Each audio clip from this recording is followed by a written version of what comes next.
எப்போ வந்து பொல்லான் அப்படிங்கிற ஒரு நபரை வந்து இவங்க அடையாளம் கண்டாங்க?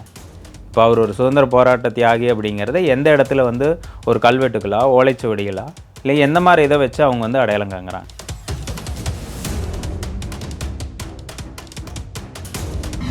அந்த நாட்டோட அரசர் தான் வந்து அங்கே அரசாட்சி செய்கிறார். அவரை தான் முன்னிலைப்படுத்த முடியுமா வழிய, அவங்களுக்கு கீழே இருக்கிற மந்திரிகள் எல்லாத்தையுமே வந்து முன்னிலைப்படுத்த மாட்டாங்க.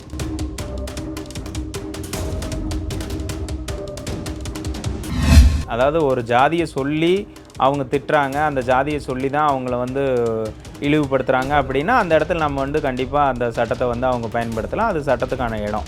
அவங்க என்ன சமுதாயம்னு தெரியாது. 2 பேர் மோதிக்கிறாங்க, ஆக்சிடென்ட் ஆகல, எதுவுமே தெரியாது. ஆனால் நீங்கள் வந்து நான் குறிப்பிட்ட சமுதாயத்தை சார்ந்தவன், அதனால தான் நீ வண்டியை விட்டு மோதிட்ட, என்ன அப்படி தகாத வார்த்தையில் திட்டேன்னு சொன்னால், அதை எப்படி நம்ம வன்கொடுமையில் கொண்டு போக சொல்கிறீங்கன்னு கேட்குறேன்.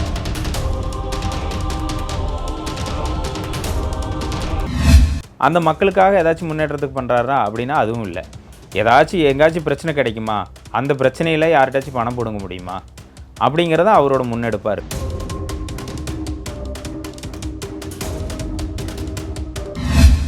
நம்ம மக்களுக்கு வந்து எந்த நல்ல திட்டங்களும் வரக்கூடாதுன்னு வந்து ஆதிக்க ஜாதியெல்லாம் வந்து எதிர்க்கிறாங்க அப்படின்னு ஒரு பரப்புரையை ஏற்படுத்துகிறார்.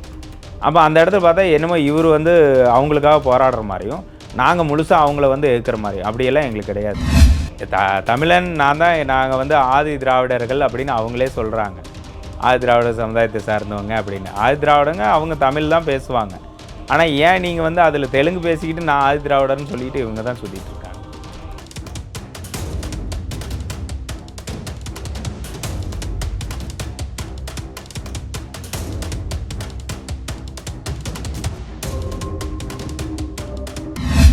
எல்லோ பெஞ்ச் நேயர்களுக்கு வணக்கம். இன்றைக்கி நம்ம கூட பிஜேபி மாநில சிறப்பு அழைப்பாளர் தம்பிராயன் சார் இருக்கார். அவர்கிட்ட கேட்க நிறைய கொஷின்ஸ் இருக்குது, வாங்க கேட்போம். வணக்கம் சார். வணக்கம். எப்படி இருக்கீங்க சார்? நல்லா இருக்கேன். சுதந்திர போராட்ட வீரர் பொல்லனுக்கு மணிமண்டபம் அமைக்கிறதுல உங்களுக்கு என்ன பிரச்சனை சார்? அதில் எனக்கு தனிப்பட்ட பிரச்சனையெல்லாம் எதுவும் இல்லை. அதாவது பார்த்திங்கன்னா, பொல்லான் அப்படிங்கிற ஒரு நபர் தீரன் சின்னமலையின் கீழே வந்து படையில் வந்து அவரும் பார்ட்டிசிபேட் பண்ண மாதிரி சொல்லியிருக்காங்க. அதுக்கான ஆதாரங்கள் எதுவும் இல்லை. ஏன்னா இன்றைக்கி தீரன் சின்னமலையோட வரலாறுலேயே வந்து நிறையா உண்மைகள் தெரியல. ஏன்னா அந்த ஆதாரங்களெல்லாம் வெள்ளைக்காரங்க அழிச்சிட்டாங்க. ஸோ அப்படி இருக்கும் பட்சத்தில் இவரும் ஒரு வீரர் அப்படின்னு சொல்லி ஒரு சில நபரோட வளர்ச்சிக்காக, அவர் தனிப்பட்ட வளர்ச்சிக்காக அதை முன்னெடுத்து பண்ணிகிட்ருக்காங்க. அதைத்தான் நாங்கள் ஆப்போசிட் பண்ணுறோமா வழிய ஒரு வீரர், உண்மையான வீரரை வந்து நாங்கள் ஆப்போசிட் பண்ணலை. சரி, இப்போ தமிழக அரசை எடுத்துக்கிட்டால் அவங்க வந்து நிலத்தை ஒதுக்கி நிதியை ஒதுக்கி ஒருத்தருக்கு வந்து சிறப்பு செய்கிறாங்க. அவரை நம்ம இல்லைன்னு சொல்கிறது தமிழக அரசை கொஷின் பண்ணுற மாதிரி தானே? தமிழக அரசும் அப்படி தான். நாங்கள் என்ன சொல்கிறோன்னா, தமிழக அரசு இப்போ தேர்ந்தெடுக்கப்பட்ட நிலம் வந்து பார்த்திங்கன்னா பூமிதான இயக்கத்தை சார்ந்த நிலம். அதாவது அந்த பூமிதானம் அப்படிங்கிறது என்னென்னு கேட்டிங்கன்னா, நிலமில்லா விவசாயிகளுக்காக, விவசாய பயன்பாட்டுக்காக கொடுக்கப்பட்ட ஒரு நிலம். அந்த நிலத்தில் இன்றைக்கி வந்து அதில் ஒரு 70 குடும்பம் வசிச்சிட்ருக்காங்க. அந்த குடும்பத்துக்கு இன்றைக்கி வரையிலும் பட்டா கொடுக்க முடியல. அந்த பட்டா கொடுக்க முடியாத பிரச்சனை ஏன் அப்படின்னு கேட்டிங்கன்னா, அது பூமிதானங்கிற பூமிங்கிறனால தான், அந்த வகைப்பாட்டை சார்ந்த பூமிங்கிறனால தான் அவங்களுக்கு. ஸோ பூமிதான இயக்கம்னா தெரிஞ்சுக்கிறதுக்காக கேட்குறேன். இப்போ வந்து சுதந்திரத்துக்கு பின்னாடி வந்து அரசியல்வாதி நிறைய மக்களுக்கு நிலம் இல்லாத இருந்ததுனால அவங்களுக்கு வந்து நிலம் இல்லாத மக்களுக்கு நிலம் கொடுத்தாங்களா? அந்த இயக்கத்துக்கு கீழே வந்து பூமிதான இயக்கம். அதாவது அப்போ பார்த்தீங்கன்னா இந்த நிலக்கிழார்கள்னு சொல்லுவாங்க. அந்த நிலக்கிழார்கள் வந்து அதிகப்படியான நிலங்கள் வந்து அவங்க கையில் இருந்துச்சு, அவங்க கட்டுப்பாட்டில் இருந்துச்சு. அப்போ என்ன பண்ணுறாங்க அப்படின்னா, இவ்வளோ அரசு ஒரு சட்டத்தை கொண்டு வராங்க, ஒருத்தர் கையில் இவ்வளோ நிலங்கள் இருக்கக்கூடாது அப்படிங்கிற. அவங்க என்ன பண்ணுறாங்கன்னா, அதை வந்து அவங்கள சார்ந்து இருக்கக்கூடிய மக்களுக்கு, அவங்க இப்போது அவங்கள்ட்ட ஒர்க் பண்ணுறவங்க, மற்றபடி அவங்கள சார்ந்து வெளியில் அவங்கள இது பண்ணி இருக்கிறவங்களுக்கு மட்டும் அதை ரெடி பண்ணி கொடுக்குறாங்க. அந்த நிலங்கள் வந்து அவங்க பிரித்து கொடுக்குறாங்க. அது எதுக்காக கொடுக்குறாங்கன்னா, அந்த நிலத்தில் விவசாயம் பண்ணி அவங்களோட வாழ்வாதாரத்தை உயர்த்திக்கிறதுக்காக கொடுக்கப்பட்ட நிலங்கள். அதுக்கு பேர் தான் பூமிதானம் அப்படிங்கிறது. சரி, இப்போது அந்த நிலத்தில் பொல்லனுடைய மணிமண்டபம் வரதில் உங்களுக்கு என்ன பிரச்சனை? அந்த நிலத்தில் கொடுத்தாங்க அப்படின்னா, அந்த நிலத்தில் இருக்கக்கூடிய இப்போ குடியிருக்கக்கூடியவங்க பாதிக்கப்படுறாங்க. அந்த பூமிதானத்தோட சட்டமே என்னன்னு கேட்டிங்கன்னா, விவசாயத்துக்காக மட்டும்தான், மக்கள் பயன்பாட்டுக்காக பண்ணக்கூடிய நிலம்தான் அது. அதை விட்டுட்டு இது வந்து ஒரு அத்தியாவசியமான ஒரு இது கிடையாது. மணிமண்டபம் அப்படிங்கிறது மக்களுக்கு ஏதாச்சும் யூஸ் ஆக போகிறதுங்கன்னு நினைக்கிறீங்களா? அது ஒரு தலைவருடைய பெருமையை ஒருத்தர் இவருக்காக சொல்ல, ஏதோ ஒரு தலைவருக்கு மணிமண்டபம் கட்டுறாங்கன்னா, அது வந்து மக்களுக்கு வந்து இந்த மாதிரி ஒரு தலைவர் இருந்தார், அவர் வீரத்தை சொல்கிற மாதிரி ஒரு ஒரு அடையாளமாக இருக்கும்ல. அதை என்ன பண்ணணும்? மக்களுக்கு தெரியப்படுத்தணும்னா, முதல்ல கல்வியில குடுக்கணும். அந்த கல்வியில குடுக்கக்கூடிய அளவுக்கு உண்மைத்தன்மை முதல்ல இருக்கணும். அவங்க வந்து எப்போ வந்து பொல்லான் அப்படிங்கிற ஒரு நபரை வந்து இவங்க அடையாளம் கண்டாங்க? இப்போ அவர் ஒரு சுதந்திர போராட்ட தியாகி அப்படிங்கிறத எந்த இடத்துல வந்து ஒரு கல்வெட்டுகளா, ஓலைச்சுவடிகளா, இல்லை எந்த மாதிரி இதை வச்சு அவங்க வந்து அடையாளம் காண்கிறாங்க? ஸோ ஒரு பர்சன் வந்து இங்கே வாழ்ந்ததுக்கு அடையாளமே இல்லாமல் அந்த பர்சனை வந்து ஒரு அரசியல் காரணத்துக்காக உருவாக்கி அவருக்கு மணிமண்டபம் கட்டுறாங்க அப்படின்ற ஒரு குற்றச்சாட்டு. அதுதான் நாங்கள் எதுக்கக்கூடிய மெயின் அதுதான். இப்போ நீங்கள் கேட்ட கேள்வி தான். ஏன்னா அதை ஒரு தலைவர் உருவாக்கி அந்த தலைவர் ஒரு சமுதாய தலைவராக வந்து முன்னெடுத்து கொண்டு போகிறாங்க அப்படிங்கிறத எங்களோட குற்றச்சாட்டு. சரி, இதை முன்னெடுக்கிறவர் யார், என்ன அவர்கிட்ட இருக்கிற பிரச்சனை என்ன? முன்னெடுக்கக்கூடிய நபர் பார்த்தீங்கன்னா வடிவேல் ராமன் ஒரு நபர். ஓகே. அவர்கிட்ட என்ன பிரச்சனைன்னு கேட்டிங்கன்னா, அவர் அருந்ததியர் சமுதாயத்துக்காக நான் வந்து ஒரு தலைவனாக இருக்கேன், அவங்களுக்காக நான் போராடுறேன் சொல்கிறவரையும் அருந்தையர் சமூகத்தை சார்ந்தவராக தான் சொல்கிறாங்களா? பொல்லானையும் வந்து அவங்க அருந்ததியர் சமுதாயத்தை சார்ந்த நபர் தான் அப்படின்னு சொல்கிறாங்க. ஆமாங்க. அதை வந்து நம்ம வந்து நீங்கள் அருந்ததியர் அப்படிங்கிறக்காக எதுக்கிறதா வந்து அவர் வந்து எல்லாத்துக்கிட்டையும் போய் பரப்பிட்டு இருக்காரு. அந்த மாதிரி எண்ணங்கள் எங்களுக்கு எப்பவுமே இல்லை. ஏன்னா எங்கள் சமுதாயம் பார்த்திங்கன்னா, நான் கொங்கு வேளாரசு கவுண்டர் சமுதாயத்தை சார்ந்தவன். எங்கள் சமுதாயம் எல்லா சமுதாயத்தையும் ஒருங்கிணைச்சு அவங்க வந்து எப்பவுமே அவங்கெல்லாம் இருந்தால் தான் எங்களோட வாழ்க்கையும் நல்லாயிருக்கும், நாங்கள் நல்லா இருந்தால் தான் அவங்களோட வாழ்க்கையும் நல்லா இருக்குங்கிற அளவுக்கு தான் நாங்கள் ஒன்றி வாழக்கூடிய சார்ந்ததாக ஒருத்தர் இருக்கணும் அப்படிங்கிற நிலைமை தானே மனிதனோட நிலை. அப்படிங்கிற வாழ்க்கை முறை தான் நாங்கள் வாழ்ந்துட்டுருக்கோம். ஏன்னா எங்களோட திருமண வாழ்க்கையிலேயே பார்த்தீங்கன்னா எல்லா சமுதாயத்தையும் ஒருங்கிணைச்சு தான், அதாவது ஆழப்பால 60 குடிகள்னு சொல்லுவோம், அந்த மாதிரி எல்லா சமுதாயத்தையும் ஒருங்கிணைச்சு தான் நாங்கள் வந்து அன்றைய காலத்துலேருந்து இன்றைய கால வரையிலும் எங்கள் சீர்முறைகளே பார்த்திங்கன்னா அவங்கள எல்லாத்தையும் கொண்டு வந்து நிறுத்தி எங்கள் திருமணத்தில் ஒவ்வொரு விசேஷத்துக்கும் ஒவ்வொரு சின்ன சின்ன நிகழ்வு பந்தல் போடுறதுலேருந்து கடைசியாக மண்பாண்டம் கொடுக்க வரையிலும் எல்லா ஜாதிகளும் எங்கள் திருமணத்துக்குள்ளே கலந்துக்கிட்டால் தான் எங்கள் திருமணம் வந்து நிறைவடையும். அந்த மாதிரி சீர்வுகள் தான் நாங்கள் வச்சுருக்கோம். சரி, இப்போது ஒரு சுதந்திர போராட்ட ஒரு தலைமை எடுத்து ஒருத்தர் நடத்துகிறாருன்னா அவருக்கு கீழே நிறைய பேர் வேலை செஞ்சுருப்பாங்க. அப்படின்னும் போது மேலே இருக்கிற தலைவனுக்கு வந்து ஒரு மிகப்பெரிய புகழ் கிடைக்கும் போது கீழே இருக்கிறவங்களுக்கும் புகழ் கிடைக்கல அப்படின்றது வந்து நிறைய காலமாக பேசுகிறது தானே. இப்போ நம்ம தமிழரோட வரலாறு எடுத்துக்கிட்டால் கூட இப்போ வந்து தஞ்சை கோயிலை கட்டும் போது என்ன சொன்னாங்கன்னா, அரசன் வந்து என்ன சொல்லுவார்னா, இந்த கோயிலில் கட்டின எல்லாத்தோட பேரும் கல்வெட்டில் இருக்கணும் அப்படின்னு சொல்லலாம். அந்த வகையில் வரவங்க நம்ம என்ன பண்ணால், ஒரு சின்ன ஒருத்தரை வந்து இந்த போர் தளபதியாக இருந்தார், அப்போ இவர் வந்து இந்த போரில் வந்து சாப்பாடு செஞ்சு போட்டார் அப்படின்றவங்களுக்கும் நம்ம மரியாதை கொடுக்குறன்றது ரொம்ப முக்கியமான விஷயம் தானே. அதாவது பார்த்திங்கன்னா, நாங்கள் தீரன் சின்னமலையோட படையில் பார்த்திங்கன்னா எல்லா சமுதாயத்தையும் ஒருங்கிணைச்சு தான் அவர் வந்து ஒரு படைபலத்தை வச்சுருந்தார். அதில் எல்லா ஜாதிகளும் இருந்தாங்க. அதை வந்து நாங்கள் இவங்க பெருசு அவங்க பெருசுங்கிறத நாங்கள் சொல்ல வரல. எல்லாத்துக்கும் மரியாதை செலுத்தணும், அது உண்மை.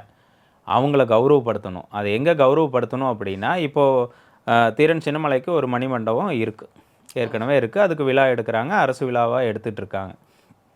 ஸோ அவர் தலைமையின் கீழ் இயங்கினவங்க. அவங்க தலைமையின் கீழ் இயங்கின நபர்கள் யார் யார் எந்த அளவுக்கு வந்து அதில் ஈடுபாடோடு இருந்தாங்க, அவங்களோட உண்மை கதைகள், எங்கே பிறந்தாங்க, வாழ்ந்தாங்க, எப்படி இறந்தாங்க அப்படிங்கிற அவங்களோட வரலாறுகளை பூரா எடுத்து அவங்களோட புகைப்படம் கிடைச்சாலோ, இல்லை அவங்களுக்கு புகைப்படம் இல்லை ஏதாச்சும் ஓலைச்சுவடிகள் எதுவாக இருந்தாலும், ஸோ அதுக்காக ஓவியங்கள் உருவாக்கினாலும் அவங்களோட உண்மைத்தன்மையான கதையை வரலாறை அங்கே பதிச்சு அதே மணிமண்டபத்தில் வச்சு மக்கள் எல்லாருமே தெரிஞ்சுக்கூடிய இடமா அது இருக்கக்கூடிய இடமா இருக்கணும். ஒரு பர்சனை கிரியேட் பண்ணுறோன்னா அந்த பர்சன் வந்து ரொம்ப ஒரிஜினலாக ரொம்ப உண்மையான நபராக இருக்கணும் அப்படின்னு ஆசைப்பட்றீங்க. ஒரு சுதந்திர போராட்ட தியாகி வந்து ஒரு ஜாதியின் கீழ் ஒரு கொடைக்குள்ளே கொண்டு போக வேண்டாம் அப்படிங்கிறதான். அதாவது சுதந்திர வீரருக்கு வந்து நீங்கள் ஜாதி வேண்டாம் அப்படிங்கிறதான். நான் தீரன் சின்னமலை வந்து கவுண்டருக்காக மட்டும் அப்படிங்கிறது இல்லை. ஏன்னா அவர் கவுண்டருக்காக மட்டும் போராடி அந்த சுதந்திரத்துக்கு போராடலை. எல்லா மக்களும் வெள்ளைக்காரங்கள்ட்ட வந்து அடிமைப்பட்டு தான் கிடந்தாங்க. பிரிட்டிஷ்கிட்ட அடிமைப்பட்டு அடி வாங்கி ரத்தம் சிந்தி கைகால் இழந்து கண்ணை இழந்து காதை இழந்து இப்படி தான் வந்து துடிதுடிச்சு ஒவ்வொரு விஷயத்தையும் வந்து ரொம்ப வேதனையாக அனுபவிச்சாங்க. அதையெல்லாம் இருக்கக்கூடாது அப்படிங்கிறக்காகத்தான் பொதுமக்களுக்காகத்தான் போராடினார். அந்த போராட்டத்தை இப்போ கொச்சைப்படுத்துகிற மாதிரி அவரை வந்து ஒரு ஜாதிக்குள்ளேயும் அவருக்கும் கீழே வந்தவங்க எல்லாத்தையும் ஒவ்வொரு ஜாதியாக இன்றைக்கி ஒவ்வொருத்தரும் கேட்குற மாதிரி இருக்குது. ஒவ்வொரு இடத்துலையும் வந்து பார்த்திங்கன்னா அந்த ஜாதியை வந்து இந்த ஜாதியில் எங்கள் தலைவர் இருந்தார், இந்த ஜாதியில் எங்கள் தலைவர் இருந்தார், பொல்லானுக்கு கேட்குற மாதிரி மற்றவங்களும் கேட்குறாங்க. ஸோ அவங்கள ஜாதியின் கீழ் கொண்டு போக வேண்டாம் அப்படிங்கிறது தான் எங்களோட நோக்கம். சரி, இப்போது இந்த மாதிரி நம்ம சுதந்திர வீரர்களை எடுத்துக்கிட்டா அந்த மாதிரி நிறைய பேர் வந்து போடுங்க. இப்போ மருது சகோதரர் எடுத்துக்கிட்டாலும் அவங்களுக்குலேயும் ஒண்டி வீரன் இருந்தார், குயிலி இருந்தார் அப்படின்னு ஒரு முக்கியமான விஷயம். அவங்க என்ன சொல்கிறாங்கன்னா, இந்த தலைவர்களும் பேசுகிறீங்க, இன்னும் அவங்களுக்கு கீழே வேலை செஞ்ச போர் தளபதிகளோ இல்லை குயிலி மாதிரி ஆட்களையோ நீங்கள் ஏன் அங்கீகரிக்க மாட்டிருக்கீங்க அப்படின்றது தான் அவங்களோட கொஸ்டினாக இருக்குது. அங்கீகரிக்கல அப்படிங்கிறது யாரையுமே இப்போ சொல்ல நம்ம முடியாது. இந்த தலைவர்களை அங்கீகரிக்கிறதுனால அவருடைய புகழ் வந்து குறையும் அப்படின்றத என்ன நம்ம எப்படி எடுத்துக்கிறது? அப்படியெல்லாம் கிடையாதுங்க. அதாவது பார்த்தீங்கன்னா, ஒரு நாட்டோட அரசர், அந்த நாட்டோட அரசர் தான் வந்து அங்கே அரசாட்சி செய்கிறார். அவரை தான் முன்னிலைப்படுத்த முடியுமா வழிய, அவங்களுக்கு கீழே இருக்கிற மந்திரிகள் எல்லாத்தையுமே வந்து முன்னிலைப்படுத்த மாட்டாங்க. இது ஏன் அப்படின்னா, அவரோட கட்டுப்பாட்டில் இயங்கக்கூடிய நபர்கள். அவங்க சொல்கிறத இவங்க செய்கிறாங்க. அப்போ அவங்கள்ட்ட இருந்து சில யோசனைகள் தான் கேட்டுக்க முடியுமா வழி, இவங்க அதை சரின்னு சொன்னால் மட்டும்தான் அதை செயல்படுத்த முடியும் ஒரு காரியத்தை. ஸோ அந்த நபரை தான் நம்ம வந்து எல்லா இடத்துலையும் நமக்குண்டு இல்லை, அவங்கள வந்து இப்போ எப்படி ஒரு ஸ்கூல்னா தலைமை ஆசிரியர், அந்த மாதிரி ஒரு ஒரு ஹாஸ்பிட்டல் போனோம்னா டாக்டர்.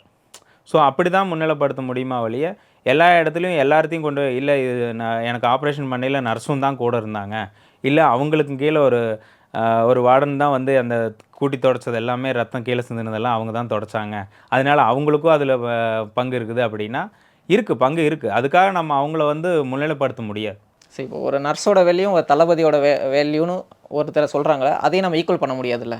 கண்டிப்பாக நீங்கள் நர்ஸுனா அவ்வளோ கீழ்த்தரமானவங்க இல்லை, நர்ஸுங்க வந்து ஒவ்வொரு ஒர்க்குக்கும் ஒரு ஒரு வேல்யூ இருக்குது. அப்படின்னும் போது நம்ம இப்போ நர்ஸுன்ற ஒரு பெருக்கிறவங்கள நம்ம வந்து கம்பேர் பண்ணுறோம், அதுவே தப்பு கிடையாது.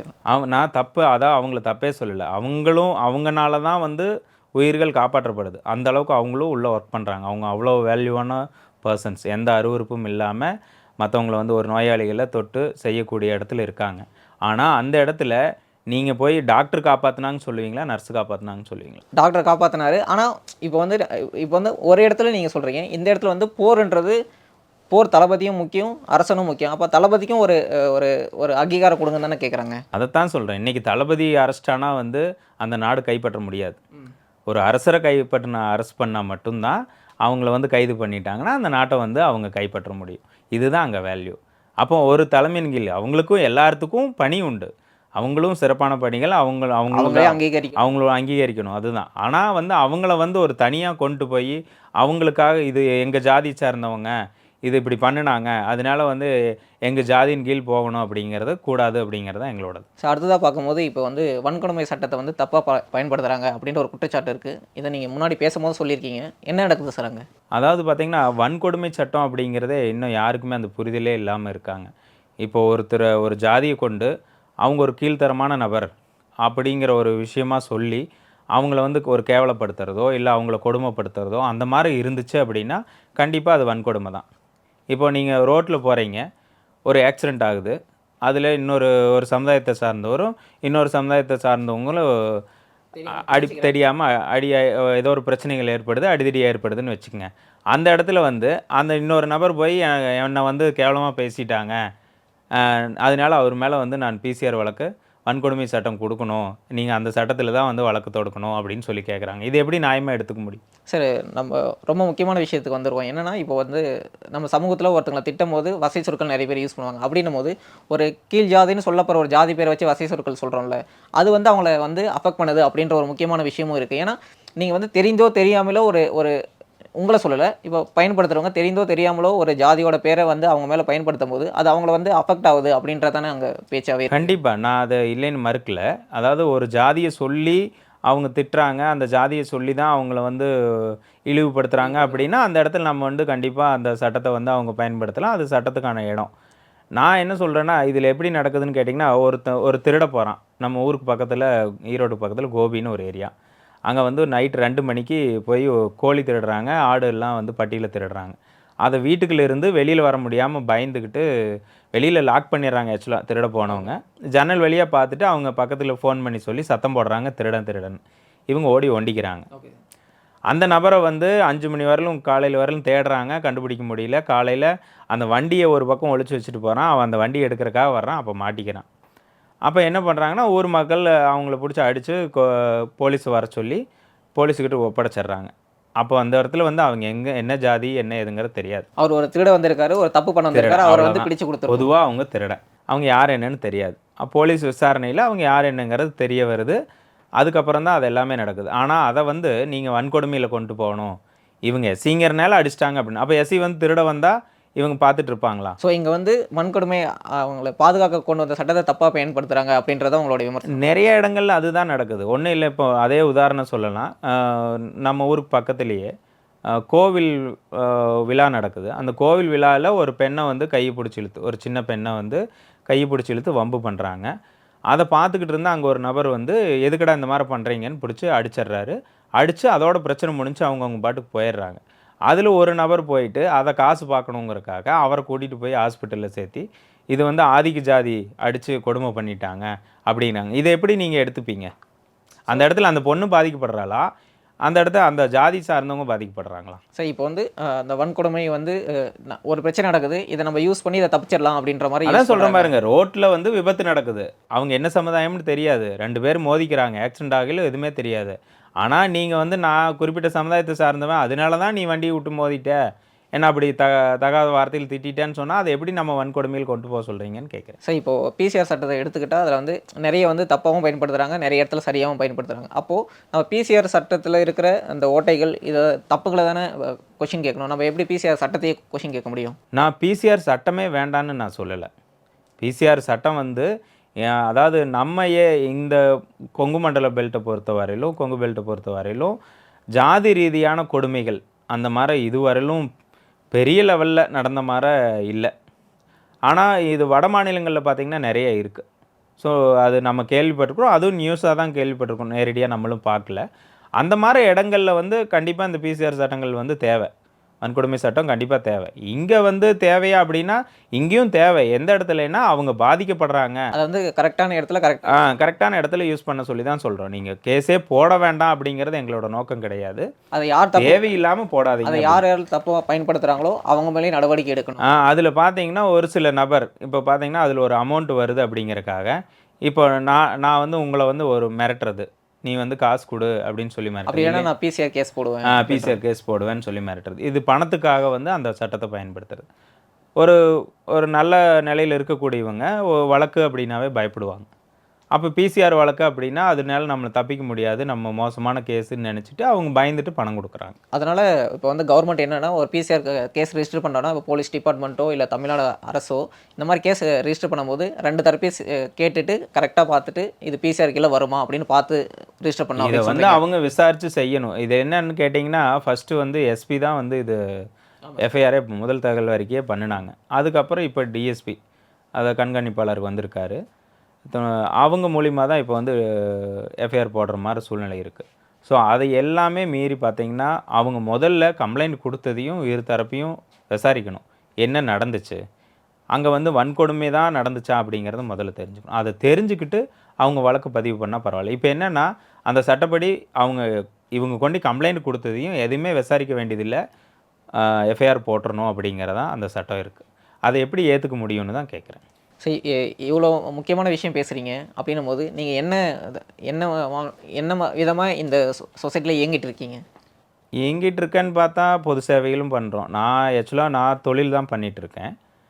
அதில பார்த்தீங்கன்னா, பொது சேவைகள்னு பார்த்தீங்கன்னா, வாகை அறக்கட்டளைன்னு சொல்லி ஒரு நிறுவனத்தை இது பண்ணி, அது மூலியமா கிட்டத்தட்ட கொரோனா இதுலலாம் பார்த்தீங்கன்னா, அந்த லாக்டவுன்ல வெளியில அந்த யாசகர்கள்லாம் இருப்பாங்க பார்த்தீங்களா? அவங்கலாம் சாப்பாடு இல்லாம தவிச்சாங்க. அவங்களுக்கு ஒரு இடத்துல இது பண்ணி நாங்க சாப்பாடு ஒரு சமூக இயக்கமாக இருந்து தேவையான மக்களுக்கு உதவி செய்கிற ஒரு இயக்கத்தை வச்சு. அந்த இடத்துல நாங்க சமூகமா, ஜாதியாவோ நான் இதெல்லாம் சமூகன்றது டோட்டல் சமூகமாக சொன்னால் ஒரு டோட்டல் குறிப்பிட்ட சமூகத்துக்கு ஜாதின்னு சொல்லலை. ஜாதிய நாங்க பார்க்கல. ஆக்சுவலா ஜாதிய பார்த்து தான் செய்யணும் அப்படிங்கிற நோக்கமும் எங்களுக்கு இல்ல. நாங்க ஜாதி பார்க்கறதும் இல்ல. ஜாதி பார்க்குறோம் அப்படின்னா, இப்போ நாங்க இப்போ தீர்த்தகிரி மக்கள் இயக்கம்னு வச்சிருக்கோம். அதில பார்த்தீங்கன்னா, எங்க சமுதாயத்துக்கு தேவையான விஷயங்கள், அதாவது கல்வியிலே ஆகட்டும், இல்ல மருத்துவ உதவி தேவைப்படுது, இல்ல அவங்களோட படிப்புக்கு மரணத்தில ஏதாவது ஏதாச்சும் தேவைப்படுது அந்த அப்படின்னு. மாரி இருக்கிறதுல வந்து நாங்க எங்களோட அது எங்க குடும்பம். எங்க குடும்பத்துக்காக நாங்க சில விஷயங்கள் வந்து நல்லது செய்யணும். எங்க குடும்பத்த முன்னேற்றணும் அப்படிங்கிறதுக்காக நாங்க பாடுபடுறோம். அதில வந்து நீங்க அது ஜாதி வெறின்னு நெனச்சாங்கன்னா, அது அவங்களோட தவறு. அது அவங்களோட பார்வையில இருக்கு. நாங்க ஜாதி வெறி இல்ல அது. அது என் குடும்பம். என் குடும்பத்த வளர்ச்சிய நான் பார்க்குறேன் அவ்வளோதான். சரி, இப்போ வடிவேல் ராமன்னு ஒரு பர்சனை சொல்கிறீங்க. அவர் வந்து அருந்தைய சமூகமாக இருக்கிறதுனால தான் நீங்கள் எதிர்க்கிறீங்க அப்படின்ற ஒரு விமர்சனம் இருக்குது. இதுக்கு உங்களுடைய பதில் என்ன?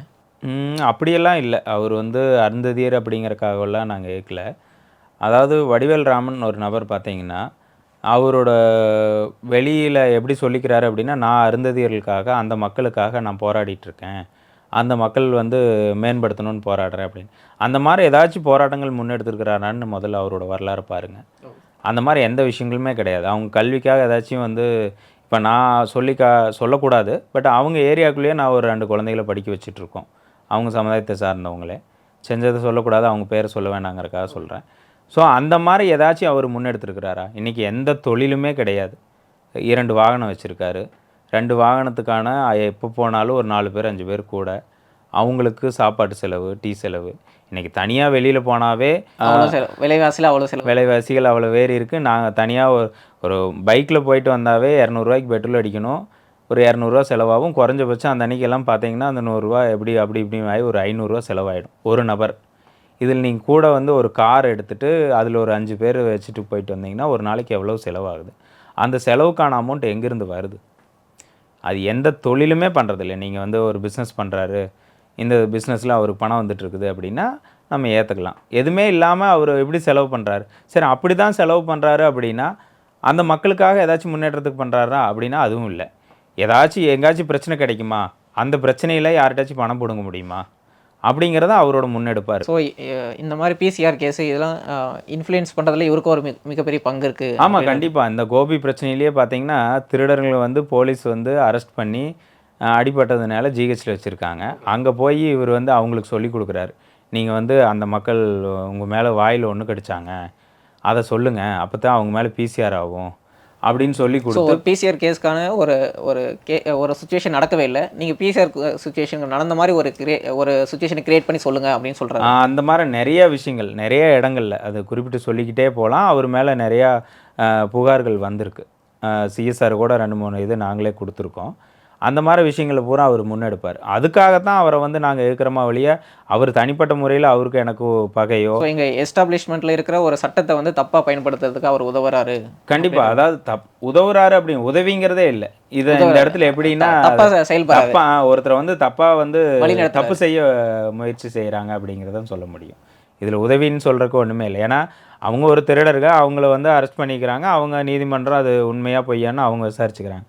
அந்த இடத்துல போய் நீங்க அவங்க வாயில வந்து மூத்திரம் மேஞ்சாங்க, என்ன வந்து ஜாதி சொல்லி அடிச்சாங்க அப்படிங்கிறதெல்லாம் வந்து தேவையில்லாத விஷயம். ஒரு திருட போனவன் அவனுக்கான தண்டனை அவன் அனுபவிக்கிறான். அது யாரா இப்ப அந்த இடத்துல ஒரு இன்னொரு சமுதாயம் போய் திருடியிருந்தா கூட, அவங்களையும் திருடனா தான் பார்ப்பாங்களே ஒழிய, அவங்கள வந்து உயர்ந்த ஜாதி, இவங்க தாழ்ந்த ஜாதின்னெல்லாம் அங்க பார்க்க போறதில்ல.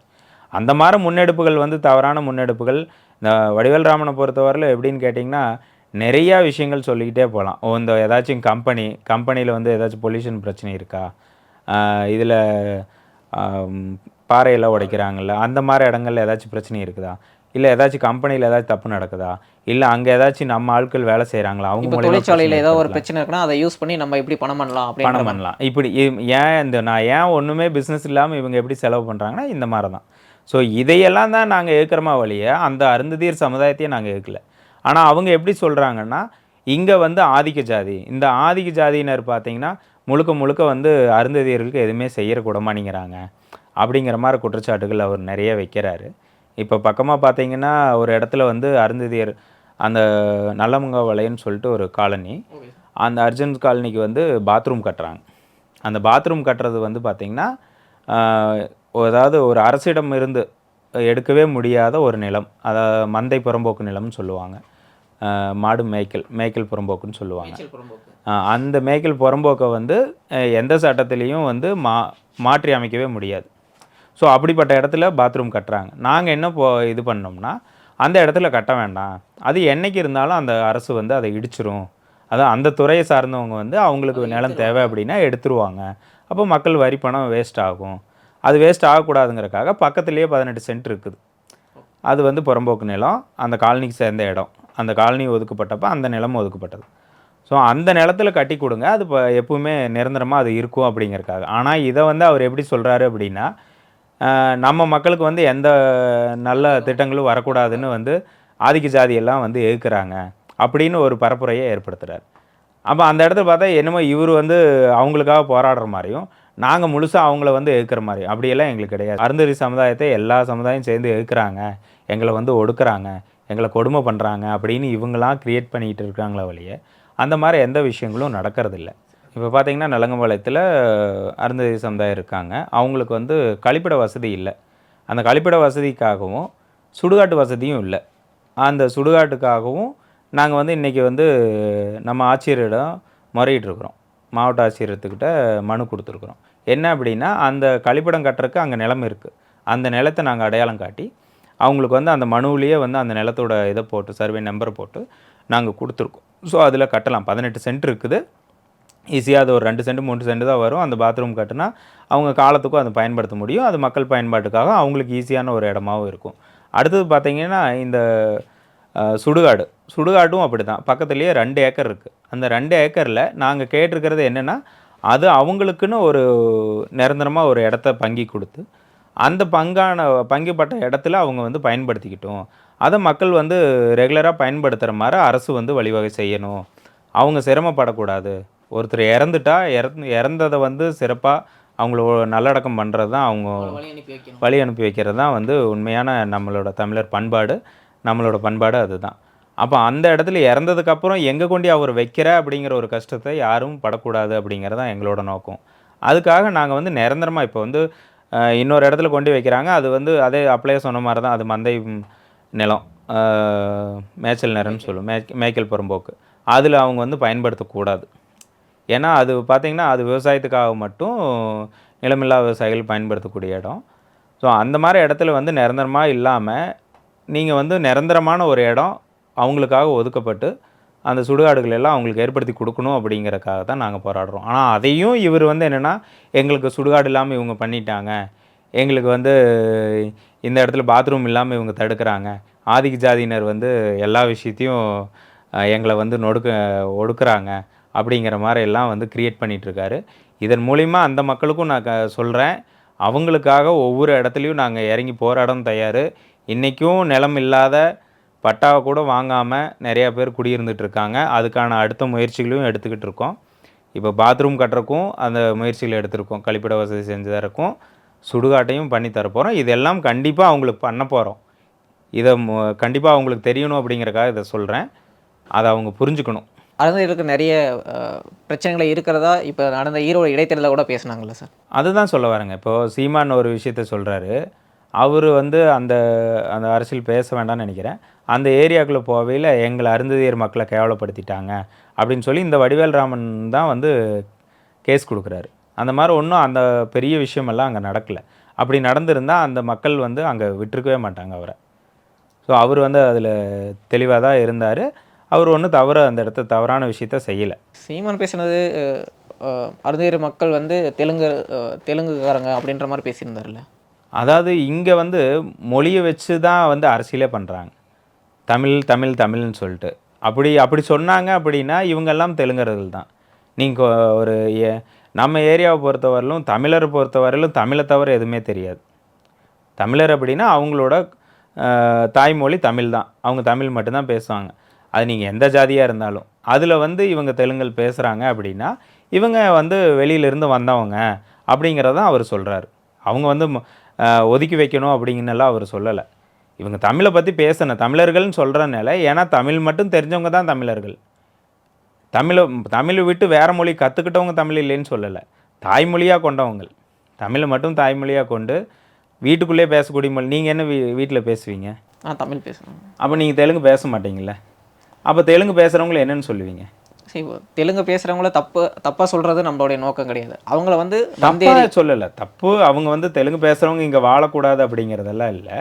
அந்த இடத்துல தமிழர்கள் பூர்வக்குடிகள் அப்படின்னு சொல்கிறாங்க. இவங்க தெலுங்கு பேசிக்கிட்டு நாங்கள் பூர்வக்குடின்னு சொல்கிறாங்க. அதைத்தான் கேட்குறாங்களா வழிய அவங்க இருக்கக்கூடாது, அவங்க தாழ்த்தப்பட்டவங்க, அவங்கள ஒதுக்கணும் அப்படிங்கிறதெல்லாம் யாருமே சொல்லலை. இப்போ அதை தான் நம்மளும் சொல்ல வரோம். நீங்கள் வந்து தமிழன் நாங்கள் வந்து ஆதி திராவிடர்கள் அப்படின்னு அவங்களே சொல்கிறாங்க. ஆதி திராவிட சமுதாயத்தை சார்ந்தவங்க அப்படின்னு. ஆதி திராவிடங்க அவங்க தமிழ் தான் பேசுவாங்க. ஆனால் ஏன் நீங்கள் வந்து அதில் தெலுங்கு பேசிக்கிட்டு நான் ஆதி திராவிடர்னு சொல்லிட்டு இவங்க தான் சுற்றிட்டு இருக்காங்க. ஸோ ஒரு 300-400 வருஷத்துக்கு முன்னாடி இங்கே வந்து நிறைய ஆட்சியாளர்கள் இருந்தாங்க, அரசர்களாக. அப்போ அவங்களுக்கு அந்த டைமில் வந்தவங்களாம் நம்ம எப்படி வெளி மாநிலத்துக்காரங்க? அவங்க நான் அதை தான் சொல்ல வரேன் பாருங்கள். இங்கேருந்து அவங்க போகணும், அவங்க வெளி மாநிலத்துக்காரங்க, அவங்க வேற்றுமொழி சார்ந்த அது ஒரு முக்கியமான ஒரு சொல் இருக்குது அதில் வந்தேரிகளும் யூஸ் பண்ணுறாங்களா அதுதான் அவங்கள பாதிக்கப்படும். அது வந்தேரிகள் பயன்படுத்துறது ஏன் அப்படின்னா, முதல்ல நீங்கள் வந்து ஒரு மொழியை வச்சு தமிழர் மட்டும்தான் அப்படிங்கிற ஒரு விஷயத்தை வச்சு நீங்கள் பேசுறதுக்கு ஆரம்பிக்கையில் தான் அது வகைப்படுது. இப்போ நான் உங்கள்ட்ட வந்து குறையில நீங்கள் உங்கள் பேரை கேட்குறோம், நீங்கள் என்ன பண்ணுறீங்கன்னு கேட்குறோம், நீங்கள் அடுத்தது என்ன தான் கேட்குறீங்க. ஆனால் இந்த இடத்துல நீங்கள் என்ன சாதி அப்படிங்கிறது யாருமே கேட்குறதில்ல. அந்த ஜாதியை வச்சு யாரும் இது பண்ணுறது. அதே நீங்கள் அந்த இடத்த பேச வைக்கல, நீங்கள் என்ன அதை கேட்டிங்கன்னா நான் திருப்பி அதை கேட்பேனா கேட்க மாட்டேனா. அதுதான் இங்கே நடந்துகிட்ருக்கு. ஒருத்தர் பேசலையோ இன்னொருத்தர் அதை வந்து முன்னிலைப்படுத்தலையோ அடுத்தவங்க அதுக்கான பதில் அவங்க சொல்கிறாங்க. இதை வந்து உடனே அரசியலாக்கி இது வந்து ஒரு ஜாதி பிரச்சனை அப்படின்ற ஜாதி பிரச்சனையாக மொழி பிரச்சனையாகவும் ஜாதி பிரச்சனையாகவும் கொண்டு போகிறாங்க. ஸோ உங்கள் நேரத்தை ஒதுக்கி நிறைய கருத்துக்களை தெரிவித்தமைக்கு ரொம்ப ரொம்ப நன்றி சார். நன்றி.